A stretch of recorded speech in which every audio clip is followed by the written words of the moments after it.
चलिए एक बार फिर स्वागत है, अभिनंदन है आपका आपके YouTube channel the CGPSC coach में। छत्तीसगढ़ प्रशासनिक व्यवस्था के ऊपर लगातार अभी 4 वीडियो हमने अपलोड किए हैं। तो वीडियो क्रमांक 1 में आप देखिएगा छत्तीसगढ़ प्रशासनिक व्यवस्था के अंतर्गत कौन कौन से मुख्य बिंदु आते हैं इसके बारे में हमने बताया था। तो जिसमें से राज्य की कार्यपालिका और राज्य की व्यवस्थापिका के ऊपर हम चर्चा कर चुके हैं। आज का जो हमारा टॉपिक है वो राज्य की न्यायपालिका मतलब कि उच्च न्यायालय के ऊपर अभी हम चर्चा करने वाले हैं। तो आज का जो वीडियो है वो पूरा का पूरा राज्य की न्यायालय व्यवस्था के ऊपर आधारित है और काफी सारी जानकारी है। वीडियो को अंत तक देखिएगा तो ही आपको पूरा बेनिफिट होगा, ठीक है भाई। इसके बाद मैं आपको बता दूं आर्थिक सर्वेक्षण का वीडियो क्रमांक आर्थिक समीक्षा जो पहला चैप्टर है उसका पार्ट 1 पार्ट 2 हमने अपलोड किया हुआ है, उसको जरूर देखें। और अभी प्रशासनिक व्यवस्था को उच्च न्यायालय के बाद यहाँ पर ब्रेक करते हुए हम छत्तीसगढ़ के आर्थिक सर्वेक्षण को लगातार आगे बढ़ाएंगे, ठीक है भाई। रोज 2 वीडियो आर्थिक सर्वेक्षण के आएंगे और लगभग 15 दिनों में आर्थिक सर्वेक्षण को समाप्त करने का लक्ष्य हमने ले रखा है अभी, ठीक है भाई। तो और आर्थिक सर्वेक्षण जैसे ही समाप्त होगा उसके तुरंत बाद छत्तीसगढ़ प्रशासनिक व्यवस्था का दूसरा हिस्सा नगरीय निकाय और ग्राम पंचायत के ऊपर लगातार आपको वीडियो उपलब्ध कराए जाएंगे। और उसके बाद राज्य के सचिवालय, निदेशालय एवं जिला संभाग प्रशासनिक व्यवस्था के ऊपर हम विस्तार से चर्चा करेंगे। राज्य के जिले और उनकी सीमाएं, निर्माण संबंधी और राज्य के निर्माण संबंधी जो प्रक्रियाएं हुई है, जो घटनाएं हुई हैं, जो महत्वपूर्ण तिथियां हैं, उसके ऊपर आगे और भी वीडियो अपलोड होंगे। तो फिलहाल अभी हम जितना आपको शेयर कर रहे हैं संविधान का भाग 6 है राज्य की प्रशासनिक व्यवस्था के अंतर्गत, ठीक है भाई।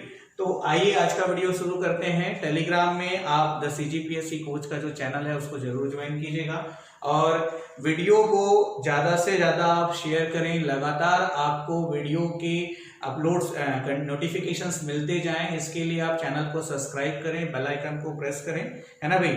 क्या है ये बातें बार बार कहने वाली तो है नहीं, पर कहीं ना कहीं से ज्यादा से ज्यादा स्टूडेंट्स के पास ये सारे वीडियोस पहुंच सकते हैं और अधिक से अधिक स्टूडेंट्स को इससे बेनिफिट होता है, ठीक है भाई। बाकी कहीं से हम यदि इसको ये सोचे कि कोई फाइनेंशियल प्रॉफिट वाला सेक्टर है तो ऐसा कुछ भी नहीं है। सभी छात्रों के लिए निस्वार्थ और निःशुल्क सेवा है ये, है ना भाई। और जैसा कि हमने पहले ही बताया है कि सारे जो भी कंटेंट हम पढ़ाते जा रहे हैं तो छत्तीसगढ़ प्रशासनिक व्यवस्था का PDF नोट्स हमने आप लोगों को लिंक अवेलेबल करवाया हुआ है। हर वीडियो के कमेंट बॉक्स में देखिएगा, वहां पर नोट्स के लिंक अवेलेबल दिए हुए हैं। हमारे सारे वीडियो का बेनिफिट आपको तभी मिलेगा जब नोट्स को डाउनलोड करके आप नोट्स को पहले पढ़ें और उसके बाद वीडियो देखें और फिर दोबारा नोट्स को पढ़ें और उसके बाद आए हुए क्वेश्चंस को सॉल्व करें घटना चक्र या फिर प्रमाणिक उत्तर के माध्यम से, ठीक है भाई। तो चलिए आज का वीडियो हम शुरू करते हैं। थोड़ी स्पीड है इसलिए ताकि जैसा हमने टारगेट कर रखा है कि हम जितना ज्यादा हो सके CGPSC प्रारंभिक परीक्षा की तैयारी आपको करा सकें, तो उसके लिए थोड़ी स्पीड ज्यादा रखी है। इसीलिए हम जो नोट्स आपको प्रोवाइड करा रहे हैं वो जो सब्जेक्ट हमने लिख रखा है उस सब्जेक्ट का पूरा नोट्स है, उसमें कुछ भी छूटा हुआ नहीं है, कुछ भी स्किप नहीं है, ना ही वो शॉर्ट फॉर्म में नोट्स बनाया हुआ है। बहुत ही डिटेल में और एक कंप्लीट नोट्स हैं जो कि कई किताबों के मिश्रण से बने हुए हैं। तो उस नोट्स को ही आप पूरा फॉलो कर लेते हैं तो आपको मार्केट से किसी भी प्रकार की कोई किताब की आवश्यकता नहीं होगी, ये मेरा वादा है आप लोगों से, ठीक है। तो छत्तीसगढ़ की किसी भी राज्य की न्यायपालिका के संदर्भ में हम चर्चा करते हैं तो छत्तीसगढ़ प्रशासनिक व्यवस्था के अंतर्गत न्यायपालिका एक महत्वपूर्ण प्रशासन का आधार है, ठीक है।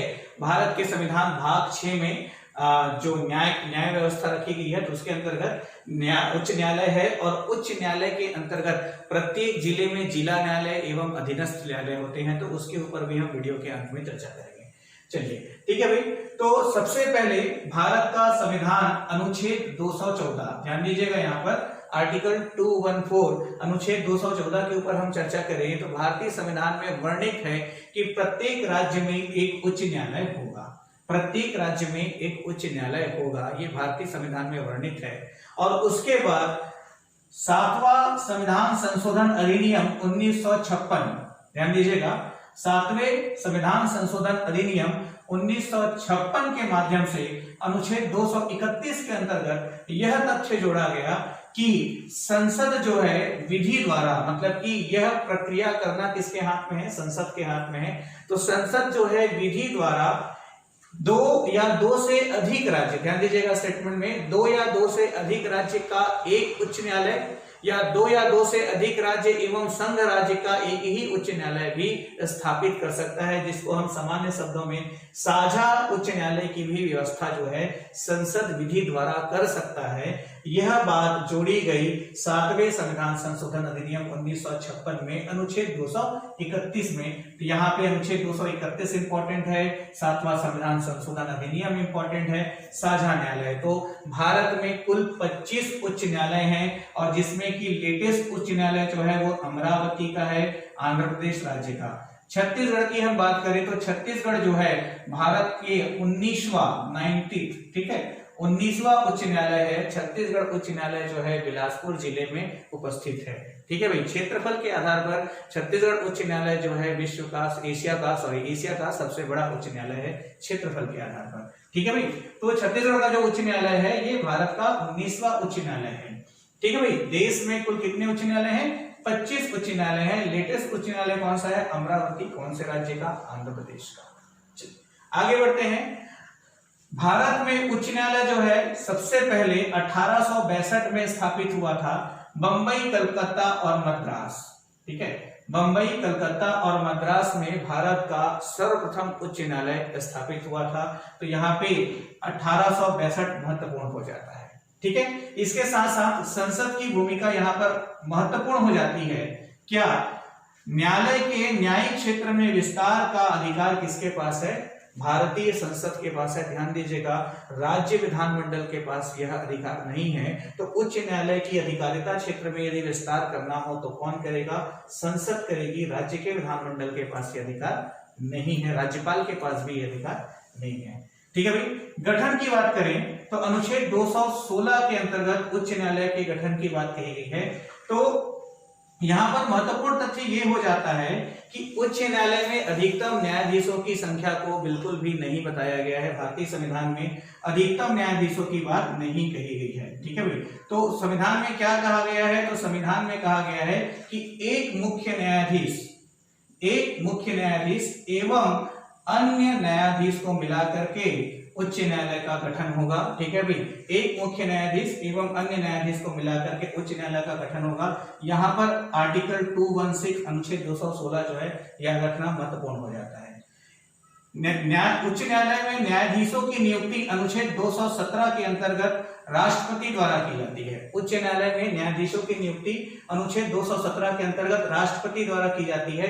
पर परामर्श संबंधी तथ्य व्यापम की परीक्षा में एक बार पूछा हुआ है कि यहाँ पर यह जानना महत्वपूर्ण हो जाता है कि उच्च न्यायालय, ध्यान दीजिएगा, उच्च न्यायालय के मुख्य न्यायाधीश, ठीक है भाई, उच्च न्यायालय के मुख्य न्यायाधीश की नियुक्ति के लिए राष्ट्रपति जो है chief justice of India CJI मतलब कि भारत के मुख्य न्यायाधीश और संबंधित राज्य के राज्यपाल से परामर्श करता है।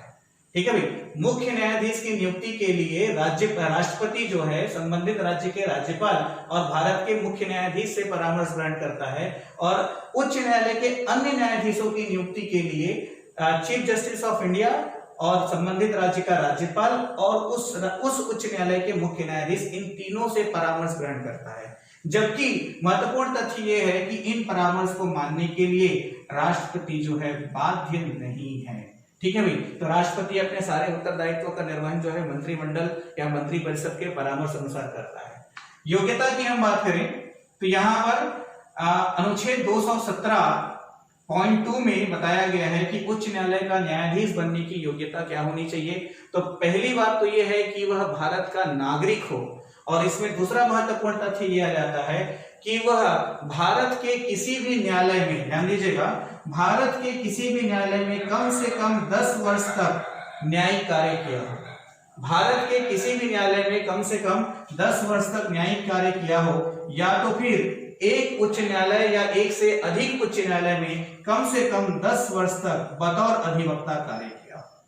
ठीक है भाई, भारत के किसी भी उच्च न्यायालय, किसी भी न्यायालय, ध्यान दीजिएगा यहाँ पर शब्द अलग अलग हैं। तो भारत के किसी भी न्यायालय में या न्यायिक सेवा पर कम से कम 10 वर्ष तक कार्यरत रहा हो, या तो फिर किसी भी एक उच्च न्यायालय या एक से अधिक उच्च न्यायालय में लगातार 10 वर्षों तक बतौर अधिवक्ता कार्य किया हो, तो इस आधार पर संबंधित व्यक्ति को उच्च न्यायालय में न्यायाधीश के पद पर नियुक्ति दी जा सकती है। कार्यकाल की बात करें तो कार्यकाल में ऐसा है कि उच्च न्यायालय के न्यायाधीशों का जो कार्यकाल है वो आयु के 62 वर्ष तक है। ध्यान दीजिएगा, इसमें 4 साल, 5 साल, 3 साल का कोई लिमिटेशन नहीं है। 62 वर्ष की आयु तक वह जो है उच्च न्यायालय का न्यायाधीश रह सकता है। केंद्र में उच्चतम न्यायालय के संदर्भ में बात कहें तो यही जो है 65 वर्ष है। केंद्र में ये कितना वर्ष है? 65 वर्ष है। उच्च न्यायालय के लिए 62 वर्ष है। पद मुक्ति, ठीक है, मतलब कि उच्च न्यायालय के न्यायाधीश अपने पद से मुक्त कैसे हो सकते हैं? तो 2 तरीके हैं इसके, या तो वो स्वयं त्याग पत्र दे दे, या तो वो स्वयं त्याग पत्र दे दे, या तो फिर राज्यसभा और लोकसभा, मतलब कि एक शब्द में मैं कहूं तो संसद, तो राज्यसभा और लोकसभा दोनों सदन में विशेष बहुमत, मतलब कि उपस्थित और मतदान करने वाले 2/3 जो कि कुल के आधे से अधिक हो, इसको हम विशेष बहुमत कहते हैं। तो लोकसभा और राज्यसभा दोनों जो है विशेष बहुमत के आधार पर जब प्रस्ताव पारित कर दे और राष्ट्रपति उसमें हस्ताक्षर कर दे, तो फिर राष्ट्रपति के आदेशानुसार संबंधित न्यायाधीश को उनके पद से मुक्त किया जा सकता है। पर ऐसा नहीं है कि किसी भी कारण से किसी भी न्यायाधीश को हटाया जा सकता है। किसी भी उच्च न्यायालय के न्यायाधीश को उसके पद से हटाने के लिए या उच्चतम न्यायालय के न्यायाधीश को भी उसके पद से हटाने के लिए दोनों में से एक आधार होना आवश्यक है। या तो वह सिद्ध कदाचार का मामला हो, ठीक है, या तो फिर कार्य करने की असमर्थता हो। इस आधार पर ही उच्च न्यायाधीश के पद से उनको मुक्त किया जा सकता है, पद मुक्त किया जा सकता है। शपथ, अनुच्छेद 219, अगेन यहाँ पर अनुच्छेद को याद रखना बहुत आवश्यक है। शपथ जो है राज्यपाल या राज्यपाल द्वारा नियुक्त किसी व्यक्ति के समक्ष शपथ ग्रहण करते हैं, ठीक है। प्रतिबंध, अनुच्छेद 220, यह भी अति महत्वपूर्ण तथ्य है। प्रतिबंध के बारे में बात करें तो जो व्यक्ति उच्च न्यायालय के न्यायाधीश के पद पर कार्य करता है, या जो व्यक्ति जितने भी उच्च न्यायालय के न्यायाधीश के पद पर कार्य करता है, तो जिस जिस उच्च न्यायालय में वो बतौर न्यायाधीश कार्य किया हुआ है, उस न्यायालय में वह बतौर अधिवक्ता रिटायर होने के बाद पैरवी नहीं कर सकता है, ठीक है भाई। तो जैसे भारत में कुल 25 उच्च न्यायालय है, अब मान लो किसी न्यायाधीश ने 25 में से 5 उच्च न्यायालय में बतौर न्यायाधीश कार्य किया, तो जिस 5 उच्च न्यायालय में कार्य किया वहां वो किसी भी मामले की सुनवाई नहीं कर, पैरवी नहीं कर सकते हैं। बाकी 20 उच्च न्यायालय में कर सकते हैं और उच्चतम न्यायालय में भी कर सकते हैं। यह प्रतिबंध है न्यायाधीशों के ऊपर। वेतन एवं भत्ते का निर्धारण संसद करती है, अनुच्छेद 221 के अंतर्गत। और वर्तमान में मुख्य न्यायाधीश का जो वेतन है वो 2.5 लाख है और अन्य न्यायाधीश का जो वेतन है वो 2.25 लाख है, ठीक है भाई। चलिए आगे बढ़ते हैं। स्थानांतरण की बात करें तो उच्च न्यायालय के न्यायाधीशों का जो स्थानांतरण है वो अनुच्छेद 222 के अंतर्गत राष्ट्रपति द्वारा होता है, ठीक है भाई। न्यायाधीशों का स्थानांतरण जो है राष्ट्रपति द्वारा होता है अनुच्छेद 222 के अंतर्गत। किसके परामर्श अनुसार? तो चीफ जस्टिस ऑफ इंडिया, ठीक है भाई।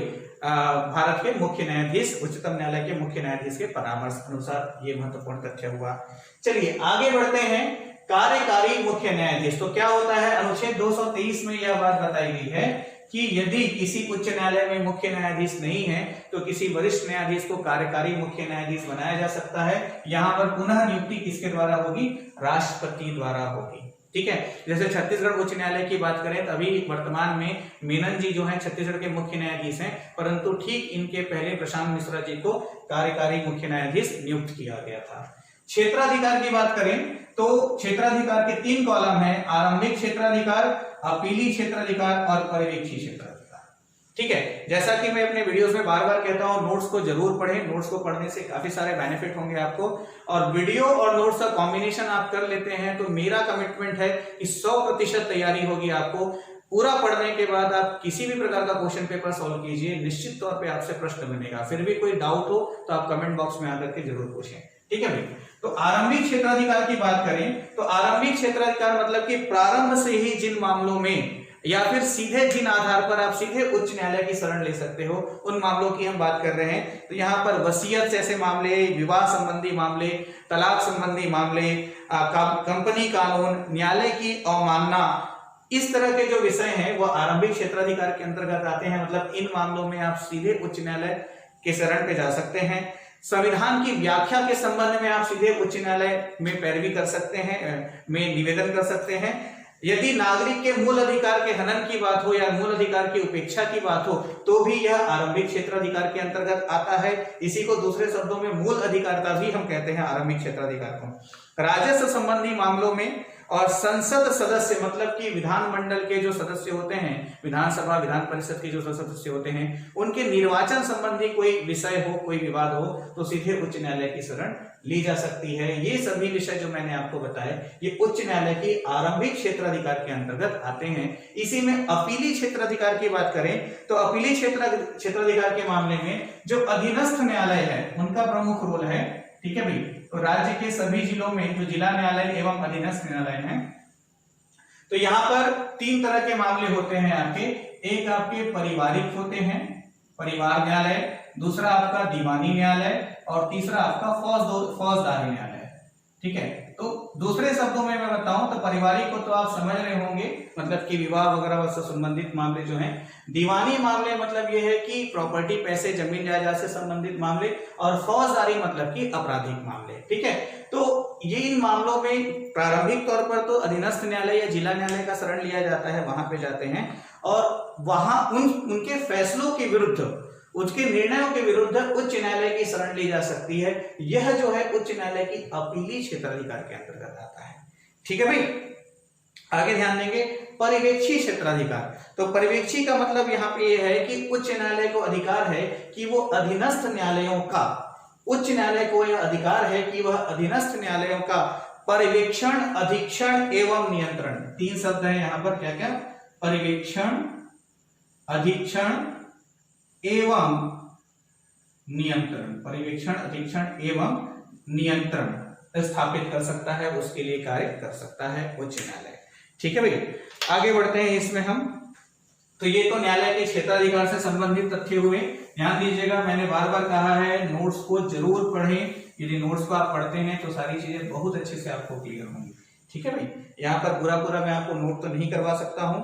इसके बाद आगे देखें अभिलेख न्यायालय।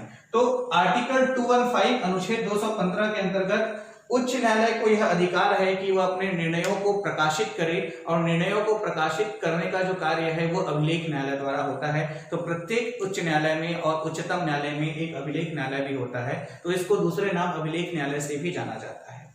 ठीक है, रिट अधिकारिता, ये महत्वपूर्ण तथ्य है। तो भारतीय संविधान के भाग 3 में मूल अधिकार के बारे में बताया गया है। ठीक है, भारतीय संविधान के भाग 3 में मूल अधिकार के बारे में बताया गया है, और मूल अधिकार के अनुच्छेद 32 में संवैधानिक उपचार का अधिकार बताया गया है, संवैधानिक उपचारों का अधिकार। ठीक है भाई, जिसको डॉक्टर भीमराव अंबेडकर जी ने संविधान के आत्मा की संज्ञा दी है, आर्टिकल 32 संवैधानिक उपचारों का अधिकार। तो यहां पर ध्यान दीजिएगा, मूल अधिकार में के अंतर्गत जो रिट अधिकारिता है, तो रिट जारी करने का जो अधिकार है वो उच्च न्यायालय और उच्चतम न्यायालय के ही पास है। ठीक है, तो इसमें आपका रिट है, बंदी प्रत्यक्षीकरण है, उत्प्रेषण है। ठीक है, इसके अलावा आपका अधिकार परीक्षा है, बंदी प्रत्यक्षीकरण, उत्प्रेषण, अधिकार परीक्षा, परमादेश। ठीक है, और प्रतिषेध, परमादेश और प्रतिषेध। ठीक है भाई, ये 5 रिट होते हैं। इन 5 रिट को जारी करने का अधिकार किसके पास है? उच्च न्यायालय के पास है। तो रिट जारी करने का जो अधिकार है वो उच्च न्यायालय और उच्चतम न्यायालय के पास ही है। अधीनस्थ न्यायालय जो है रिट जारी नहीं कर सकते प्रशासन या व्यक्ति विशेष के विरुद्ध। ठीक है भाई, आगे हम देखें न्यायिक पुनरावलोकन। तो यहाँ पर ऐसा है कि यदि कोई भी विधानमंडल संविधान के मूल ढांचे के विपरीत या मूल अधिकार के विपरीत जाकर के किसी भी प्रकार के नियम या कानून बनाता है, अधिनियम बनाता है, तो उच्च न्यायालय को अधिकार है कि वह न्यायिक पुनरावलोकन का प्रयोग करते हुए उस अधिनियम के किसी भाग को या पूरे के पूरे अधिनियम को निष्क्रिय कर दे। ठीक है भाई, कब? यदि वह संविधान के मूल ढांचे को प्रभावित करता हो। ध्यान दीजिएगा, उच्च न्यायालय ऐसे डिसीजन जो है सिर्फ और सिर्फ राज्य सूची और संवर्ती सूची के विषयों पर ले सकता है। यदि वह संघ सूची की, वैसे भी संघ सूची के विषय पर तो विधानमंडल कोई कानून ही नहीं बना सकता, तो उसमें पुनरावलोकन का प्रयोग करने का सवाल ही पैदा नहीं होता है। ठीक है, प्रमाण पत्र तो उच्च न्यायालय के पास प्रमाण पत्र जारी करने का अधिकार है अनुच्छेद 132, 133 और 134 के अंतर्गत। मतलब कि यदि आप किसी मामले में उच्चतम न्यायालय में जाना चाहते हैं तो उसके लिए उच्च न्यायालय का प्रमाण पाना अति आवश्यक हो जाता है। ठीक है भाई, तो यहाँ पर उच्च न्यायालय से संबंधित महत्वपूर्ण तथ्य मैंने आपको बताए। इसके साथ साथ आपको यह भी ध्यान रखना है कि छत्तीसगढ़ राज्य का जो निर्माण है वो वर्ष 2000 में हुआ था और छत्तीसगढ़ जो है, छत्तीसगढ़ का जो उच्च न्यायालय है वो भारत का 19वां उच्च न्यायालय है। ठीक है भाई, तो जब राज्य का निर्माण हुआ, उच्च न्यायालय की स्थापना हुई बिलासपुर में, उसके बाद से कौन कौन अभी यहाँ पर न्यायाधीश हुए? तो पहले कार्यकारी मुख्य न्यायाधीश, कार्यवाहक न्यायाधीश, मुख्य न्यायाधीश जस्टिस RS गर्ग हुए थे, जबकि प्रथम नियमित मुख्य न्यायाधीश जो हैं वो WA सिसाक है। तो ये दो नाम महत्वपूर्ण हो जाते हैं। तीसरा नाम महत्वपूर्ण हो जाता है HL दत्तू जी का। ठीक है, तीसरा नाम महत्वपूर्ण हो जाता है HL दत्तू जी का, क्योंकि यह माननीय उच्चतम न्यायालय के मुख्य न्यायाधीश CJI रह चुके हैं। ठीक है, कौन से क्रम के? तो 42वें क्रम के। यहाँ पर नाम भी महत्वपूर्ण है, सीक्वेंस भी महत्वपूर्ण है HL दत्तू का। इसके बाद हाल ही की बात करें तो वर्तमान में छत्तीसगढ़ उच्च न्यायालय के मुख्य न्यायाधीश PR रामचंद्र मेनन जी हैं और इसके ठीक पहले कार्यकारी मुख्य न्यायाधीश जो है प्रशांत मिश्रा जी थे। तो प्रशांत मिश्रा जी मूल रूप से बिलासपुर के ही हैं, इनका नाम काफी प्रसिद्ध है यहाँ पर। ठीक है भाई, इसके अलावा आप परीक्षा के दृष्टिकोण से जो मैंने बताया कि 1862 में 3 उच्च न्यायालय की स्थापना हुई, नोट्स में देखिएगा सभी 25 उच्च न्यायालय का नाम, उसकी स्थापना, कौन कौन से राज्य के क्षेत्राधिकार से संबंधित है और उस उच्च न्यायालय का मुख्यालय कहाँ है। जैसे छत्तीसगढ़ भारत का 19वां उच्च न्यायालय है, वर्ष 2000 में स्थापना हुई है। प्रभावी क्षेत्र जो है छत्तीसगढ़ राज्य की पूरी सीमाएं हैं और यह जो है बिलासपुर में स्थापित है। ठीक है भाई, तो इस तरह से पूरे 25 उच्च न्यायालय को आपको देखना है। तो उच्च न्यायालय के कॉन्सेप्ट में ये सारे तथ्य मैंने आपको बताए। अभी एक और वीडियो में अपलोड करूंगा जिसमें मैं आपको अधीनस्थ न्यायालय से संबंधित सारी बातें बताऊंगा। छोटा वीडियो होगा, थोड़ी देर का, जरूर देखिएगा। ठीक है, लाइक कीजिए, कमेंट कीजिए, शेयर कीजिए। Thank you.